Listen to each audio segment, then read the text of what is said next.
it's not yet uh, capable enough to use in a more powerful spacecraft. Um, on the other hand, uh, and I've written, I think, three, four, five analysis on nuclear thermal propulsion and nuclear electric propulsion. Again, go on my newsletter on LinkedIn and go back, wow, I think more than a year ago. And you'll see my analysis with my team. And that's what I believe in. But not for the first generation of our spaceship, for example. Our second generation of our spaceship, which is going to be built for the purpose of Mars, because you want to go to Mars, but you also want to come back. So we believe thermal electric propulsion is the way to go, or a hybrid version, a thermal nuclear thermal propulsion and nuclear electric propulsion. In my newsletter articles analysis, you will see that I done an comparative analysis between the both. But now we are saying we may build a hybrid model. But that's something that's years off. That's not going to happen next year. That's going to happen in between now and 2030, like 5 years. And only then will we commit to Mars. We've already announced that we want to go to Mars, but with this simple but crucial distinction and condition, which is we need nuclear propulsion. So I hope that answers your question. Thank you, sir. Uh, Thank Sachi Shah. you. Good morning, sir. Sachi here. My question is, what training and qualifications do Afghans undergo before the missions, and what unique opportunities do they have as part of the Titans Astronaut Corps? Nice. Thank you for that question. Um, so I am honored to have right now more than 100. We're inching towards 150 astronaut candidates, and I'm so honored to have them among us because they are really some of the world's best and brightest. The qualifications are different per person because we need all kinds of people. Now, the benefit of Titan Space is that we don't need the same kind of rigorous training background like NASA has or ESA. But also, they are scientific exploration agencies. We are a commercial space company. So our objectives are different, and therefore our approach is different. So much so that depending on your specific background, we will discuss on a one-on-one basis how you will fit in at Titan Space. So we don't disqualify anyone up front. You have to have some background in space-related activities like you have now, because that means you're not just an accidental tourist or an spectator. No, you are interested in space. You start learning from a young age. That is 100% a qualifying issue. But we have people in the group that are maybe not PhD level researchers, but then we have others who are. For each of our ASCANs, astronaut candidates, as we call them, we have a particular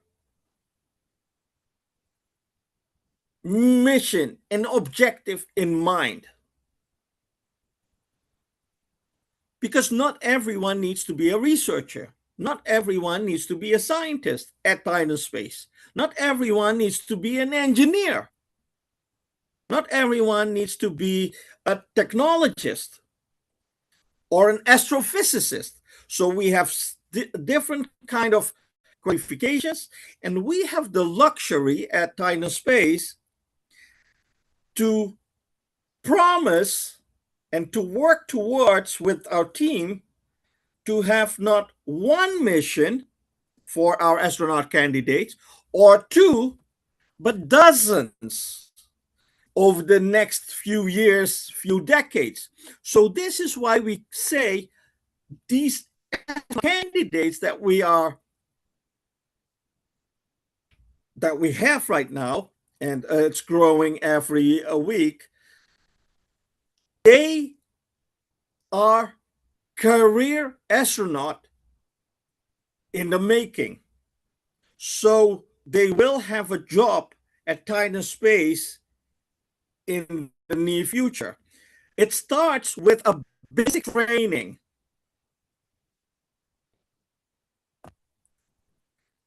And the basic training is 2 years. Bless you. The basic training is 2 years, and it starts now. And then when they succeed, they proceed then into advanced training, which is 2 years base and then ongoing based on their objectives and missions that they will be part of. So it's not easy. You commit 4 years.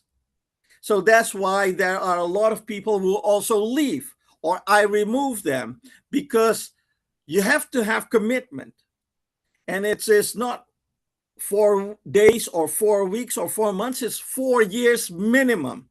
So it takes courage and it takes a lot of dedication to stick with space. But we promise then to make your career astronaut where you can go on multiple missions, even all the way to the moon. And that's unique. No other company can promise that. We are promising it with a side note, and that is you have to be capable. And that's what we will train you for. And we train them for purposes that we have in mind, commercial and scientific also, but at a large scale. So when you want to build a city on the moon, who will build this? Robots? Yeah, maybe, but not fully autonomous. You need human beings. And who will those human beings be? We say those are our astronaut candidates who then transition towards full astronauts. So we prepare, we train our workforce of the future. I hope that answers your question. Yes, sir. Thank you. Thank you, Sachi. Shreyansh, you can ask your question now. Good morning, sir. It's a pleasure to meet you. So my question is, what is Titan Company's most competitive advantage and how will you capitalize on it? Wow, thank you for that question. That allows me to talk about Titan Space a little bit. Well, Shreyans, our competitive advantage is that we don't launch rockets vertically. It's the most important starting point. So the competition is the vertical launch rocket industry. They have several limitations. Because of the fuel requirement, as we agreed, you need to make a choice. And Elon Musk at SpaceX understood that very well. And his solution was, oh, I want more mass to orbit. So what I'll do is I'll build a large rocket, Starship. So that's the competition. New Glenn from Blue Origin, Jeff Bezos, they are now planning on an even more powerful version of what they call the New Glenn rocket. And that will maybe able to launch 50, maybe 60, maybe 70 ton per flight. So they all understand that larger means more capability. We have solved the issue by building a space plane that is going to operate like an airplane. So sometimes you'll hear Elon Musk talking about, for example, reusability. He will use that analogy that, oh, when you fly an airplane, you don't discard it and throw it away after each flight. That's why he says we should reuse our rockets. But still, rockets are limited in their scope and capabilities. Our space plane is super efficient, ultra heavy lift capability, like 100 tons per flight. So there's no other. Yeah, spaceship wants to claim 100, maybe even more. I don't think so. But 100 metric tons, that means payload, is our competitive advantage. Rapid reusability, turnaround, is our competitive advantage. We can fly up to 300, 350 astronauts per flight. No one else in the industry can do that. Right? And then fourth is, it can serve as a kick stage, as a first stage for missions beyond LEO. So that's it. I see you laugh. Yeah, okay, Shreyans, did that answer your question? Yes, sir. Thank you. Before going forward, sir, I just wanted to confirm. I hope we are not running out of the time. No, I love this. Okay. So let's go on. Yes, sir. So yeah, let me know when the last question is. But yeah, let's go on for a bit. Okay, so now we have a more 7 to 8 questions. So you can tell me when we have to stop. Then we can. Yeah. Okay, what I'll do, I'll keep my answers short then. Okay, if there are 7, 8 questions, I'll spend 1 minute, 2 minutes max on each question. Okay, let's go ahead. Thank Okay, you. sir. We'll go rapidly. Yes. So next question is Pradyumna Nanduri. You can ask your next question, please. Hello, sir. So like my second question is, so like how long do you think it will take for like a full functional society on the moon to be built? Wow, great question. Wonderful. So fully functional, I think by 2033, fully functional. And then you grow from there. But the basic will be already in 2031. Fully functional 2 years later. Large scale starts from 2035 onward. And I mean, because if you want to house 1,000 people, you also have to accommodate them, right? So my prediction would be that you will see science fiction movie kind of developments from 2035 onward. Between now and then, we're planning, we're strategizing.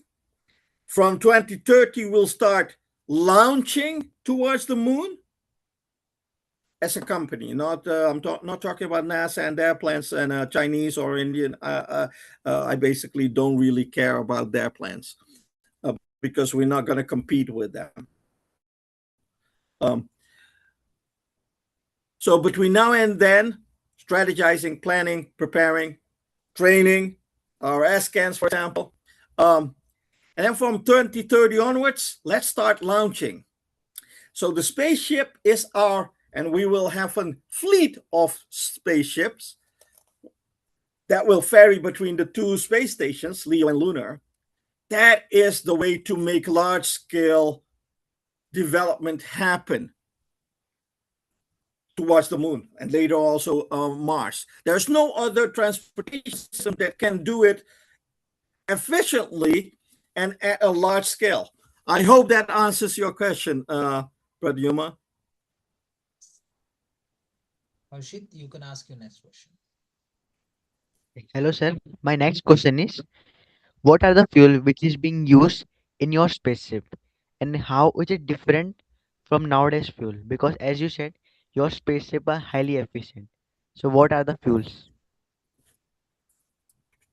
So if I understand correctly, you said which fuels we are using?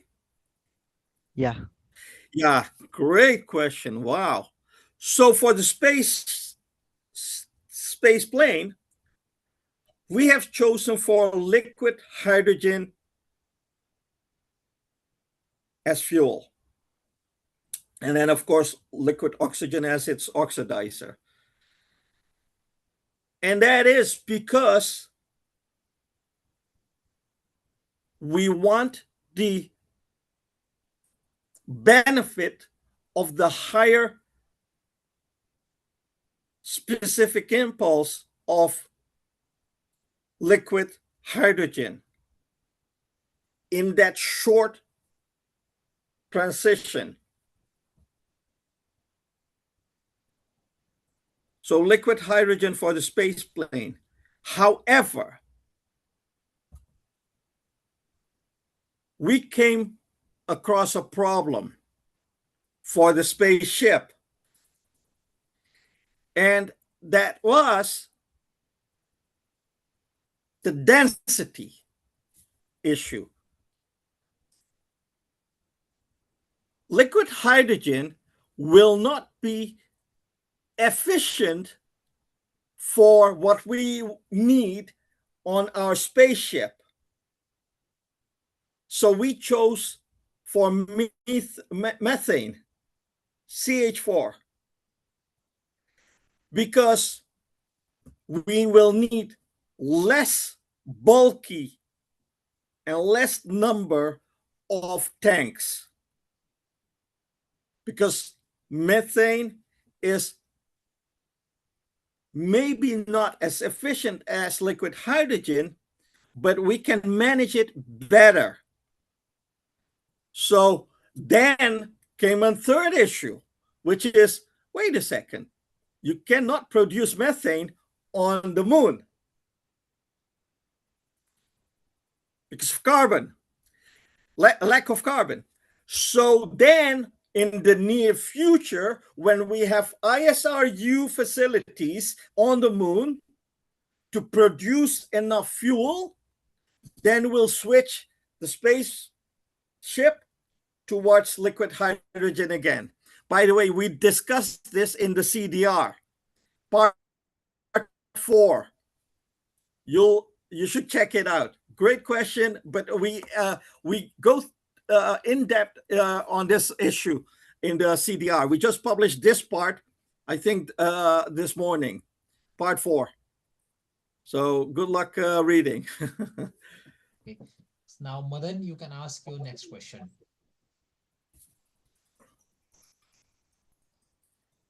Yes, we meet again. And my second question is, what is the long-term vision of the Titan space industries in the global space sector? So, Madan, I'm 55 years old. You guys are young. I want to build with my team, including our Askans. We have a long-term vision indeed. And although I'm old and bald, I am very ambitious. I have major goals. We want to dominate the space industry. We want to make sure that we are the largest space company in the world, larger than SpaceX. SpaceX says we will be $2.5 trillion, maybe 10 trillion. Space Industries will be bigger. And why?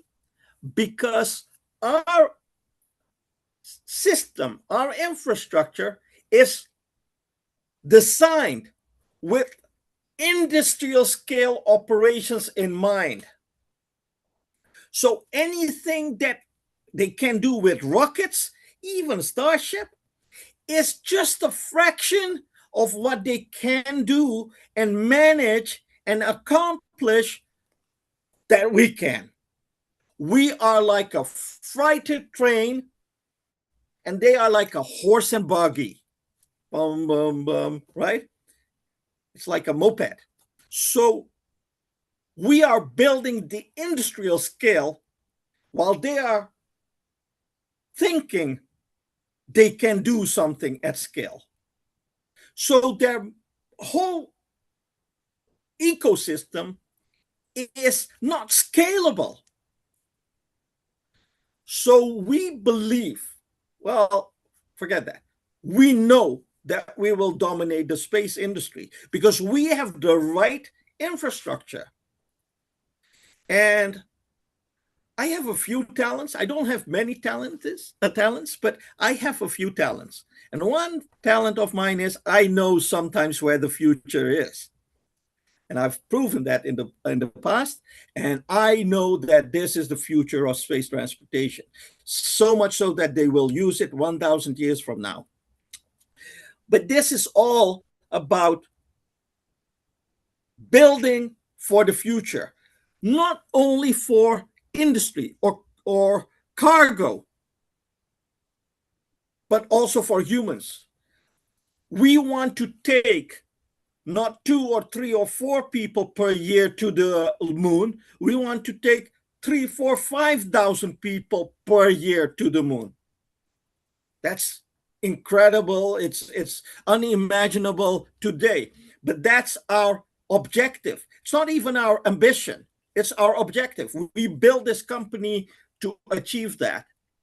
And I think I've been put in on this earth to do that kind of crazy things, Madan. So that's company-wide. Second is, I want to be the world's first multi-trillionaire.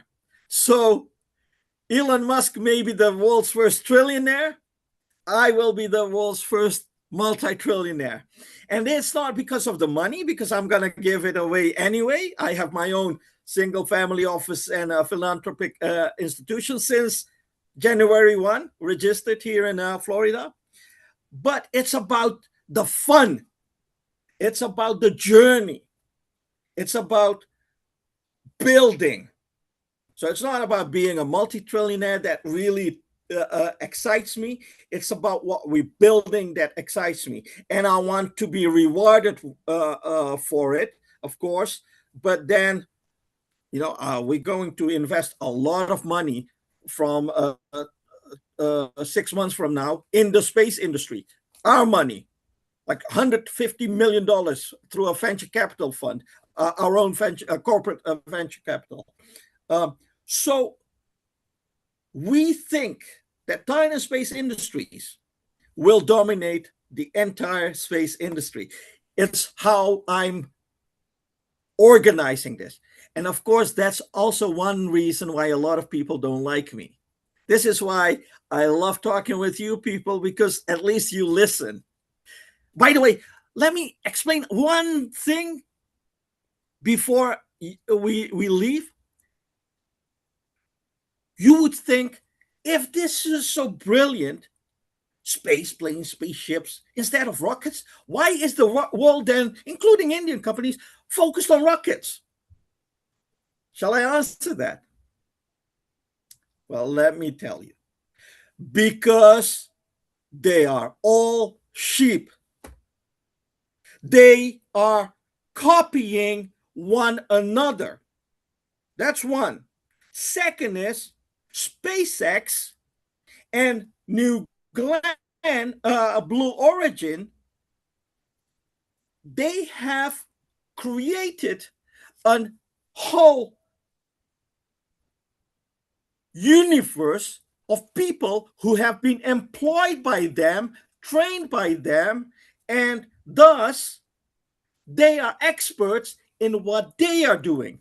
So I'm gonna use a crude word in English. They say, same shit, different pile. That's the problem. So if they would be smart, they would be building space planes. There are only a few companies focused on space planes. We are the only company that's out there and saying large scale, not small scale space planes. But the majority, let's say 99% of the space launch industry is still talking about the same shit, but different pile. Excuse my French, young kids, my apologies. But it's, let me use a different term. Same menu, different waiter. They don't know. They know, they are experts. They are brilliant people. They have their aerospace engineering degree, but they are only experts in vertical launch rockets because they come from that ecosystem. So keep that in mind next time someone is talking about rockets being the future. Rockets are not the future. Rockets are going to be replaced by space planes like ours. That's the future. So anyone who tells you this and that and vertical launch rockets and low cost, it's not. But they don't know better. And they don't know better because they have been thought about that. And they may be experts, but they don't know what's around the next corner. And to be honest, I know. That's one of my little small few talents. I hope that answers your question, Madan. Yes, sir. Thank you. Rohit Prem, you can ask your next question. Yes, sir. Good evening, sir. Actually, it's morning for you. So, yeah, my second question is, how does the space flight actually work against the unbalanced forces like the gravity, or like we have to go we cannot go vertical, right? Acting on it to go to space, right? Yeah. Great question. But let me refer to airplanes. You know how airplanes work. So problem with rockets is when they carry fuel, they also need to carry oxidizer in order to make the explosion work, right? The fireworks. Airplanes, they only need to carry the fuel because they are in Earth's atmosphere. So they use what as oxidizer? Tell me, what do they use, Rohit, as oxidizer? I actually haven't studied, sir. Air, air, because they are Air. in Earth atmosphere. An airplane doesn't need to bring along an oxidizer. So the highest ISP is not liquid hydrogen or methane. It's a jet engine. A jet engine with whatever fuel has the highest specific impulse, because the oxidizer is out there around the vehicle. So these geniuses 40, 50 years ago understood that. So that's why we use jet engines to escape Earth's thick atmosphere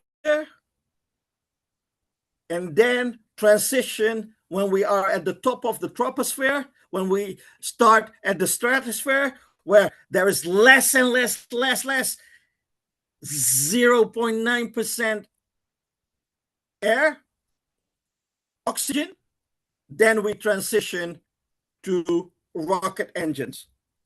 There you go. So the rocket engines are vacuum optimized. I hope that answers your question.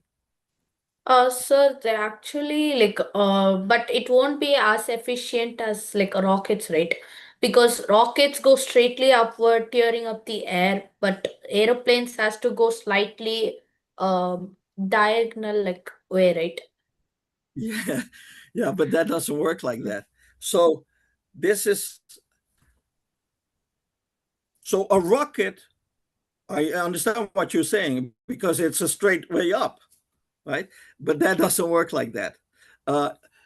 You have to circulate in an orbit, and then you are going to a destination. So even if you go vertical, then you have to create an orbit. So so a rocket has absolutely zero advantage over a space plane, absolutely zero. In terms of operations, in terms of preparations, in terms of fuel, in terms of oxidizer, in terms of payload, because it's a trade-off. So there's zero benefit of an airplane, rocket over a space plane, dear Rohit. Thank you, Okay, sir. let's go to Aryan. Good morning, sir. Pleasure. It's an honor to meet you. Hope you're having a good day. So my question is that where exactly is the headquarters of Titan Space Industries, and what are the details of the next mission that you intend to work on? So first of all, we have a really small office downtown Orlando, where I am right now. And this is what we call the planning office. And we plan everything from here. So the chief engineer, Dr. Vijay, he comes often here. And the chief technology officer, he lives a few miles away from here. So the three of us are often meeting here. And I am also very often here. Now, I am here because I am now working on staying in the USA, but I came here from Europe. I'm also a Dutch citizen. I speak Hindi. हम हिंदी में भी बात कर सकते हैं, you know. I listen to Bollywood music. But I came here to build our first factories in this region, Central Florida. And between us, I came here because our chief technology officer, who is the most brilliant person I've ever met, he's 70 now, so he's wise beyond his years, and he doesn't want to move. So I had to come here, and now we are working with the local government, the Florida government, to build our first factories here in this region. And we'll make the decision in the next 3 months. So what we call the propulsion factory and design facilities. That will be in, let's say, 10, 20, 30 miles from here. But we also have our own spaceport, like SpaceX has Boca Chica in Texas. We have been offered our own spaceport in California. And we've been working with them, how and what and when and why and where, for the last 1.5 years. We know the spot. It's a huge spot. And we want to finalize the terms of that location also in the next few months. Now, coming to the missions, our first mission was planned for March 2029, and I'm still going for that, to be honest, but a lot of people didn't really feel comfortable with pinpointing that date. So then we agreed to push it back to June 2030, when the first space plane mission will happen, June 2030. And shortly afterwards, we'll launch the space station's first modules. As a matter of fact, we'll first build the lunar space station because it's smaller, and then the LEO space station. And then the spaceship will take the lunar space station to a lunar orbit. And then that will start the ongoing missions. But the first one starts in June 2030. Before that, starting soon, we'll work on the test vehicles. So if you see that as a mission, it's a test. So we build 2 subscale spaceplane demonstrator vehicles. One is subsonic, subscale version of the spaceplane, and the other is hypersonic and suborbital. So I hope that answers your question, Arjun. Yes, Captain. Sir, Okay. another small question. So, what's your strategy for competing with upcoming space agencies like SpaceX and Blue Origin? So we don't call ourselves space agencies. We call ourselves commercial space companies. And look, at least for the next 5 years, they are safe. We are not competing with them. Once we get operational, things are going to get heated.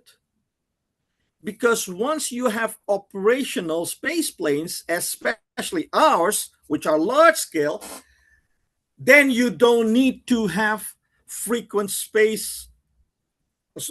rocket launches anymore. So it would be a bit of strange issue if you are a customer that you would forego space plane and choose for rockets. Anyone who wants to have a safe launch should and will go for space plane launches. So I don't know whether we see them as a one-to-one competition. So we will be in the same industry, but we have different vehicles, right? So you cannot say a truck on the road, which transports people and cargo, is similar to a freight train that also delivers cargo and people, right? It's a different order of magnitude. So I don't want to say we don't have competition, because of course they are competition, but it's a different way of doing the same thing. And it's up to the customers then to choose. So, but do I see them as competition? I see us as the future. I don't care what they are and what they do. Unless they build a space plane and especially the same kind of space plane with the same efficiencies and same safety and same capacity, they are not even close to what we can do. As I said, we can do in 1 week what the entire industry, including them, can do in a year time. I hope that answers your question, Arya. So Yes, sir, it does. as everybody know, we are running out of time, so we are skipping some questions. Last 2 questions, sir. And now Okay. Alan will ask you the next question. Alan, you can ask your question. Good morning, sir. I'm happy to meet you again, actually. Happy New Year. Happy New Year. So, sir, my question is when will Titan, that's the industries, will travel into deep space and how far it will go? And what are the missions and what will they carry out? So, as I said, we have major goals, right? But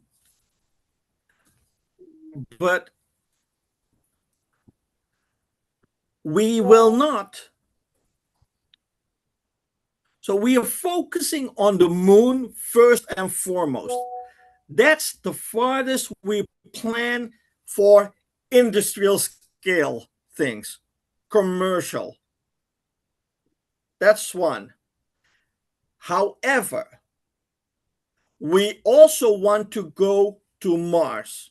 I've even said in the announcement a year plus ago, almost 2 years, that I want to be the first person stepping onto Mars.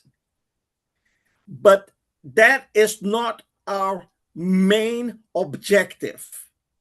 It's also subjective and conditional to the what I just explained, the nuclear propulsion. If we don't have nuclear propulsion, I don't want to commit our company and our people to Mars, because you want to go there, but we also want to come back alive. And that's a problem if you don't have nuclear propulsion. Because I don't believe that you can build a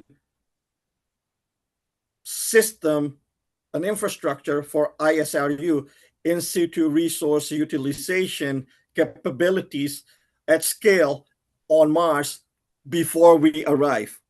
They say they can. I don't think so.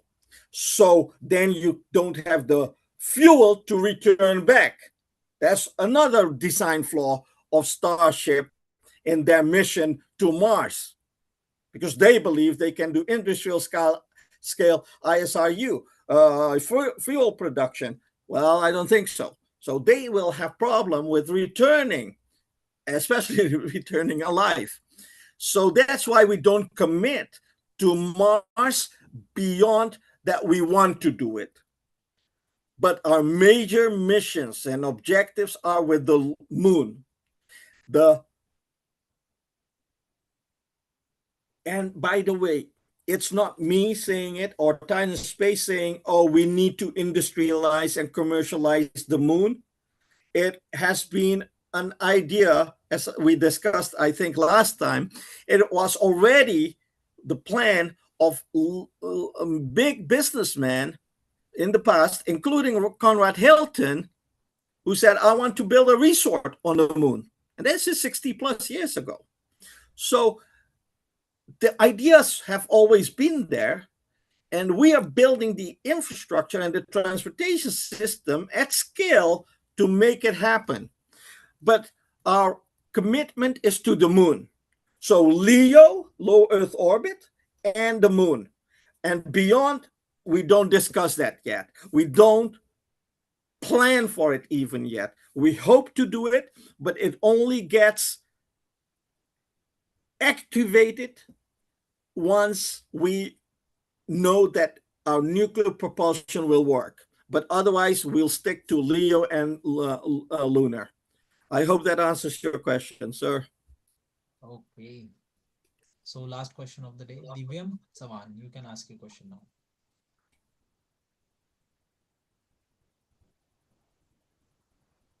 Hello, Divyam, are you there? Okay, Divyam went off. Yes, I think we should So if wind up.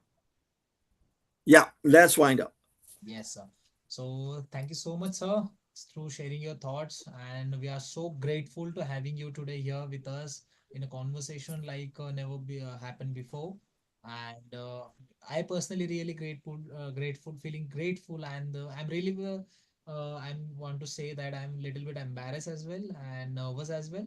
But that was a great evening for me, and hope this is the same morning for you. Great morning for you. Beautiful. I really appreciate the opportunity. Thank you for the invitation. These youngsters, they are the future. Maybe the future CEO of Titan Space is among them. You never know, especially Titan Space Bharat, for which we have major plans. But I am really honored to spend this morning with you all. And you are welcome to call upon me anytime in the future. Thank you so much. Thank you And so much, sir. namaskar. Namaste, sir. Thank you so much. Namaste. Yes. Thank We'll you. meet you soon, sir. Yes, sir. Thank you. Bye bye. Take care, everyone. Bye bye.